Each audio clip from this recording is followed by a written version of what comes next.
Assalamualaikum warahmatullahi wabarakatuh. Alhamdulillah wa syukurillah wa salatu wassalamu ala rasulillah wa ala alihi wa ashabihi wa mawala. Asyhadu an la ilaha illallah wahdahu la syarika lah wa asyhadu anna sayyidina Muhammadan abduhu wa rasuluh la nabiyya ba'dah. Alhamdulillah, segala puji dan syukur mari sama kita panjatkan kepada Allah Subhanahu wa taala yang mana pada malamnya ke-7 Ramadan ini Allah masih memberikan nikmat-nikmat dan Islam kepada kita semua, sehingga dengan keimanan itu dapat kita ringankan langkah kita menuju ke Allah yang kita cintai ini. Salawat dan salam bersama kita hadiahkan kalimat junjungan kita Nabi Muhammad sallallahu alaihi wasallam. Allahumma salli wa sallim wa barik alaihi. Mudah-mudahan dengan banyaknya kita berselawat kepada beliau, terutama di bulan suci Ramadan ini, mudah-mudahan kita menanti dapat syafaatnya. Amin ya rabbal alamin. Bapak Ibu jamaah dimuliakan Allah Subhanahu wa taala, dalam Al-Qur'an Allah Subhanahu wa taala berfirman, A'udzu billahi minasyaitonir rajim. Bismillahirrahmanirrahim. Wa idza quri'al Qur'an fastami'u lahu wa ansitu la'allakum turhamun.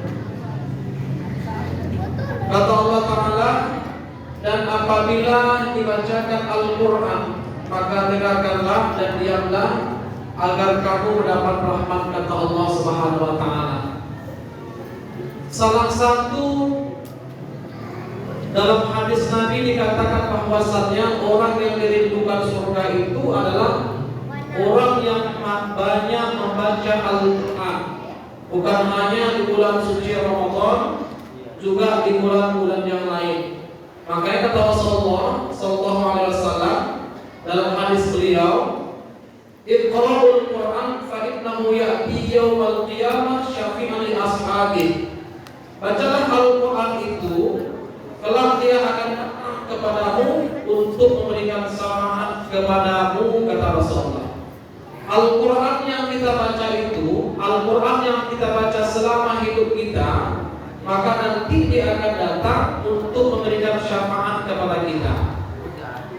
Bapak Ibu jamaah yang dimuliakan Allah Subhanahu wa taala, salah satu keutamaan daripada membaca Al-Qur'an tadi adalah ketika Al-Qur'an yang kita baca itu nanti dapat memberikan syafaat kepada kita. Kata Rasulullah, barang siapa yang baca Al-Qur'an dengan fasih dan benar, maka baginya adalah 10 kebaikan daripada nilai pahalanya. Fasih dan benar. Banyak kita membaca Al-Quran yang tidak fasih kita membacanya. Apa masalahnya? Disebabkan karena kita tidak mau belajar. Kadang-kadang kita ini udah tahu sedikit, sudah berani dilepas mau baca sendiri. Apalagi di bulan suci Ramadan ini kita mengadakan tadarus Quran. Tadarus Quran ini kadang-kadang yang sering dilaksanakan satu orang baca, yang lain cerita. Begitu pas habis pas Jumatnya, taqabbalallahu minkum, yang main tadi langsung taqabbalallahu minkum, yang mana sudah? Padahal sebenarnya ketika kita membaca Al-Quran itu, hukum daripada membaca menyimak itu, yaitu fardu ain ketika itu. Yang bersama-sama itu fardu kifayah, tapi ketika kita membaca sendiri fardu ain, tapi ketika kita berkelompok jatuhnya fardu ain juga. Kenapa? Ketika ada orang yang membaca Al-Quran itu salah dan kita biarkan, maka seluruh daripada anggota yang di sekitar tadi yang menyimak tadi semuanya mendapat dosa. Jadi kenapa dibiarkan membaca yang salah? Inilah yang sering kita lakukan, yang belum bisa kita ubah dalam kehidupan kita. Maka untuk mendapatkan kebaikan itu, yang 10 kebaikan itu kata Rasulullah, maka ketika ada orang yang membaca Al-Quran, maka kita simak dan kita dengarkan. Ketika ada yang salah, makanya perlu di antara kelompok kita itu ada yang lebih pintar daripada kita, ada yang bisa menyimaknya, ada yang bisa memperbaiki bacaan ketika salah. Jangan sama ilmunya sama kita semua. Itulah perlunya. Jadi bagaimana pula dengan tidak yang lancar, masih terbata-bata. Kata Rasulullah, ketika orang yang membaca Al-Quran itu terbata-bata dia, maka 2 nilai kebaikan diberikan kepada dia. Itulah saking luar biasanya ketika kita membaca Al-Quran. Bapak Ibu jemaah yang dimuliakan Allah Subhanahu wa taala. Ketika kita terbata-bata itu, salah satu faktor utamanya adalah kita jarang baca Quran. Itu salah satu utamanya. Ketika kita sering baca Quran, insya Allah kajian kita itu, bacaan kita itu akan lancar. Apalagi kita belajar memang dengan baik dan benar. Kita sering mendengar hadis daripada Rasulullah, khairukum man ta'allama al-Qur'an wa 'allamahu. Sebaik-baik kamu adalah orang yang belajar Al-Quran, dan sebaik-baik kamu adalah orang yang belajar Quran dan mengamalkannya. Quran itu amalnya 2. Yang pertama pribadi, yang kedua mengajarkan kepada orang lain. Maka ketika kita belajar Al-Quran itu, maka yang paling susah adalah ketika kita disalahkan. Kadang-kadang hati kita ini dongkol ketika kita disalahkan. Itu jadi masalahnya.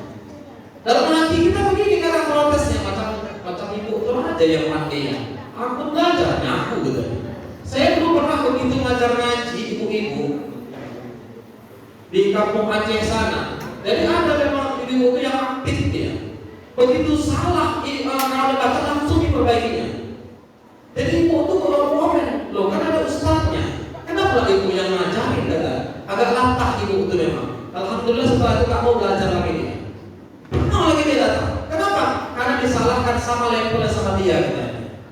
Ini yang susahnya kita sebenarnya ketika kita belajar Al-Quran, ada yang menyalahkan kita. Ada yang menyalahkan kita, tapi dia bisa memperbaikinya. Itu yang menjadi bagusnya. Kadang dia cuma memperbaiki, dia pun tak bisa. Contoh nanti ketika kita jumpa di surah Hud, ada nama di situ imalah. Bacaan yang ditulis bacanya majroha, yang dibaca majreha. Kan atau ada itu imalah itu, ya kan? Dibilang ada ditulis itu imalah. Imalah itu artinya adalah mengubah vokalnya dari A menjadi E. Satu-satunya di Quran itu yang boleh dibaca E cuma itu, kecuali orang yang sudah belajar qiraah sab'ah, maka banyak yang dibacanya vokal E. Macam kita ini tak kalah dulu, yang bagus-bagus saja, yang umum saja, yang masyhur saja dulu. Bismillah fiha majriha wal mursa. Itulah orang yang belajar tak tahu itu Bismillah fiha majroha. Itu tadi disalahkan. Kalau di bawah itu ada tulisan imalah, ada tulis bacaannya. Apa makna imalah itu? Mengubah vokal A menjadi E. Walaupun sering kita dengar wadduhi wal laili idza sajid. Model begitu jangan dibawa ke imam. Yang model begitu ya sama-sama orang punya sama-sama belajar qiraah dia. Bapak Ibu jemaah dimuliakan Allah Subhanahu wa taala, maka yang perlu diperbaiki bacaan kita. Ketika kita membaca Al-Qur'an di bulan suci Ramadan ini, bukan hanya sekadar mengkhatamkan guru-guru Quran yang tidak, tetapi adalah ada pendidikannya. Bagaimana caranya sehabis daripada bulan suci Ramadan ini, bacaan kita itu lebih baik, lebih fasih, lebih padat lagi makharijul hurufnya. Itulah.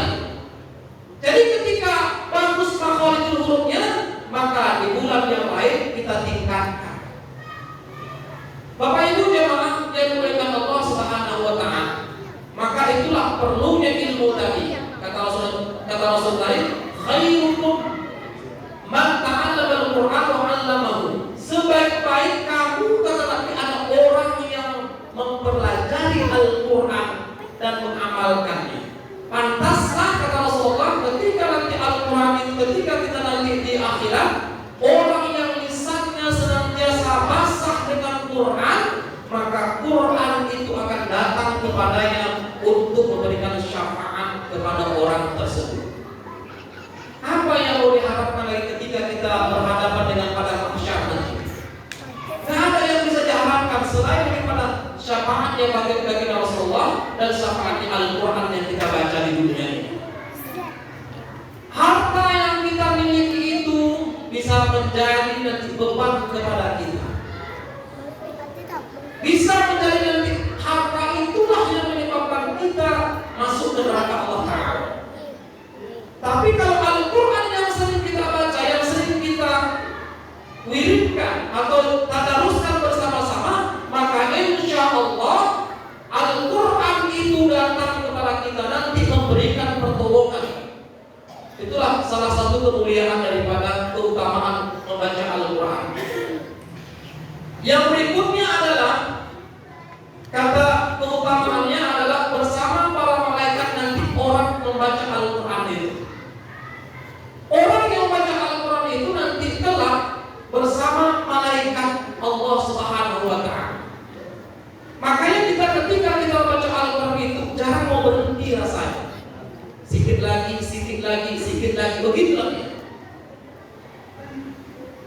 Itulah kemuliaan Al-Quran itu. Dan Al-Quran itu belum pernah saya dengar orang yang bosan mendengar pasti qul huwallahu ahad aja yang dibaca.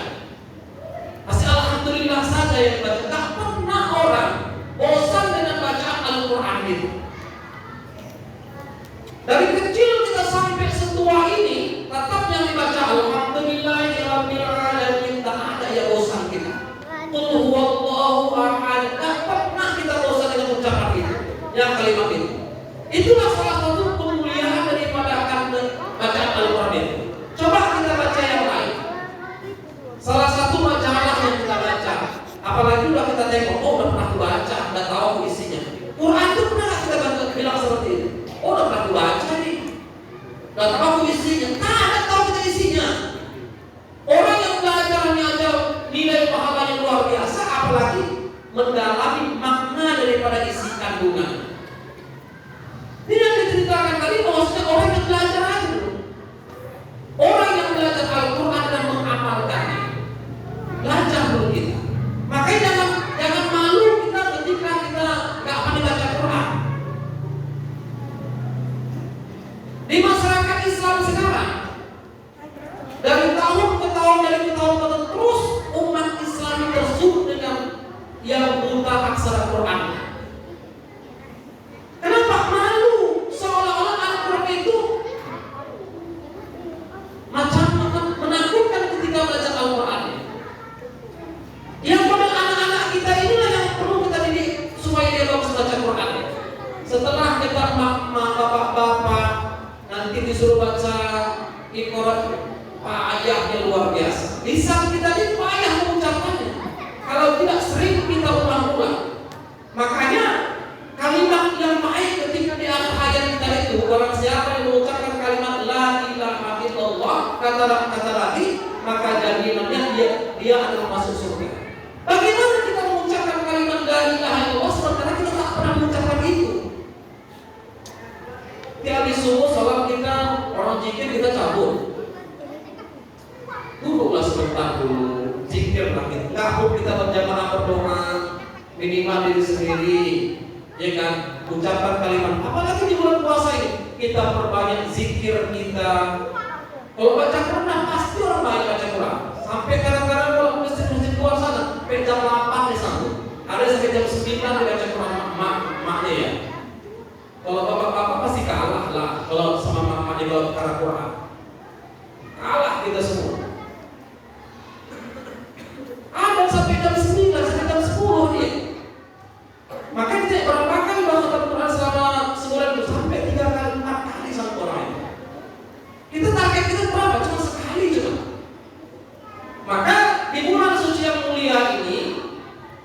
mesti kita ubah itu. Yang pertama adalah membaca Al-Quran itu kita perbaiki bacaannya dulu.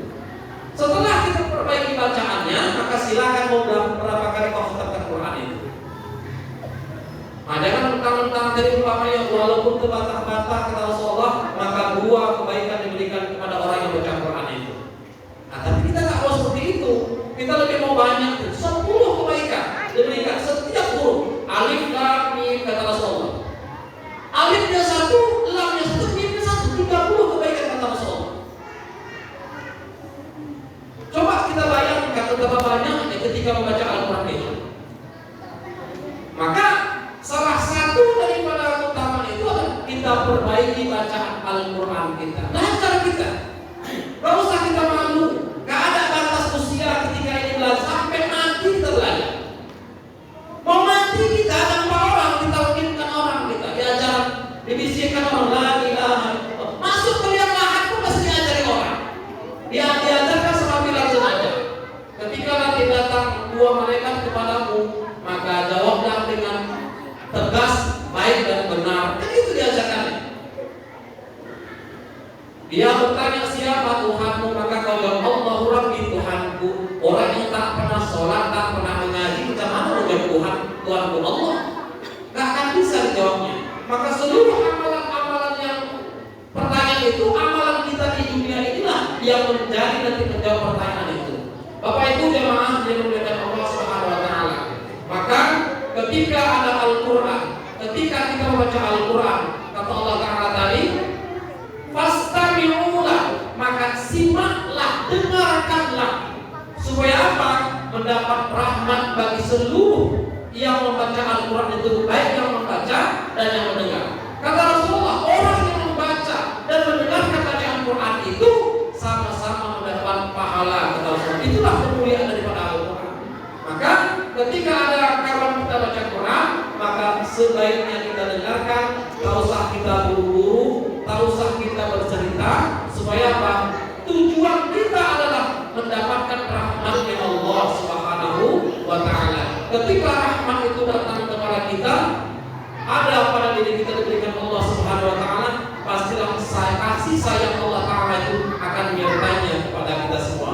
Bapak Ibu jemaah yang diberikan Allah Subhanahu wa taala, saya rasa ini yang dapat saya sampaikan. Mudah-mudahan kita di bulan suci Ramadan yang mulia ini, kita termasuk dan keluarga kita menjadi ahlul Quran, dan kelak nanti ketika kita berhadapan dengan Allah Subhanahu wa taala, maka ya'ti yaumul qiyamah kata Rasulullah, maka Quran itu akan datang kepada kita untuk apa? Li ashabi, memberikan syafaat kepada orang yang membacanya. Maka termasuklah di antaranya kita dan keluarga kita akan mendapatkan pertolongan syafaat daripada Quran dan juga syafaatnya bagi Rasulullah Sallallahu Alaihi Wasallam.